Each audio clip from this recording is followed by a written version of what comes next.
प्रत्येक व्यक्ति के जीवन में अच्छे और बुरे समय आते हैं। अच्छे समय की कोई चर्चा नहीं करता है, लेकिन बुरे समय के बारे में प्राय सभी चर्चा करते हैं। अक्सर लोग कहते हैं कि मेरा समय बहुत खराब चल रहा है, समझ नहीं आ रहा कि क्या किया जाए, कैसे अपने बुरे समय को अच्छे समय में बदलो। लेकिन सच तो यह है कि दो चीज ऐसी है जिसे बुरे समय में करना चाहिए। भगवान श्री कृष्ण ने गीता में बुरे समय के लिए क्या कहा है, इसे आज हम जानेंगे। आगे हम इसे एक कहानी के माध्यम से जानते हैं। एक बहुत ही गरीब किसान था।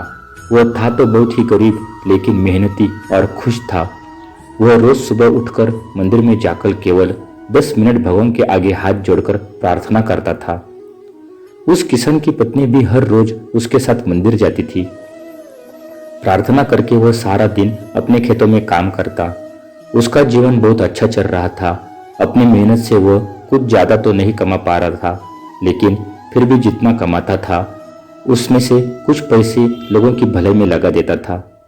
एक समय उस किसान के गांव में बीमारी फैल गई। किसान का इकलौता बेटा बीमार पड़ गया।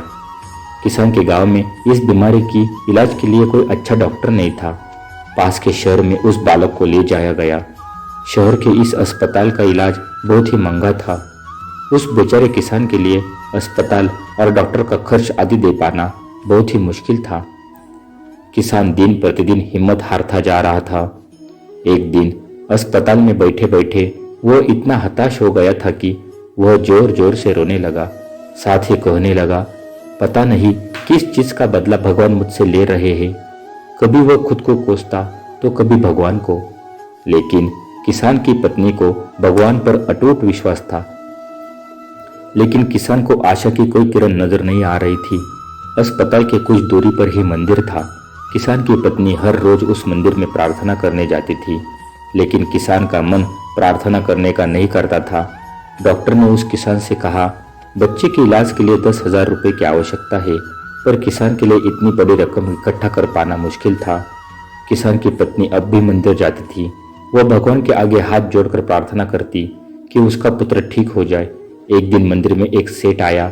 उसने किसान की पत्नी को देखा। उसने किसान की बात उस दिन अस्पताल में सुनी थी। सेठ को बातों ही बातों में पता चला कि किसान को 10,000 रुपये की जरूरत है।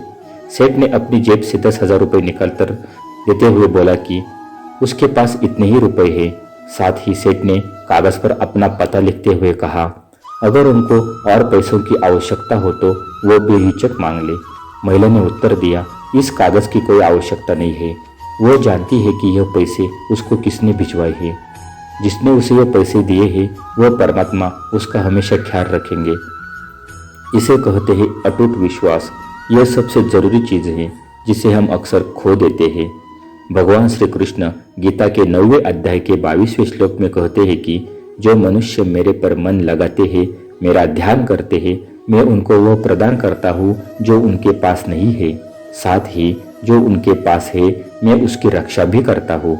इसलिए यह बहुत जरूरी है कि हम अपने बुरे वक्त में परमात्मा पर भरोसा रखें। इसके अलावा गीता के दूसरे अध्याय के 14वें श्लोक में कहा है कि सुख और दुख का भाव इंद्रियों से निकलता है। यह मौसम के समान है, यानी यह सुख और दुख दोनों ही हमेशा नहीं रहेंगे। इसलिए हमें सुख और दुख का समान भाव से सामना करना चाहिए। दोस्तों, जब हम ईश्वर की प्रार्थना लंबे समय से कर रहे होते हैं तो ईश्वर बुरे समय में किसी न किसी रूप में हमारी मदद करने के लिए जरूर आते हैं। हमें अपने बुरे दिनों में भी ईश्वर के प्रति अटूट विश्वास को कम नहीं करना चाहिए और बुरे दिनों में भी हमें सच्चे दिल से परमात्मा को याद करते रहना चाहिए। मेरे साथ प्रेम से बोलिए, राधे राधे।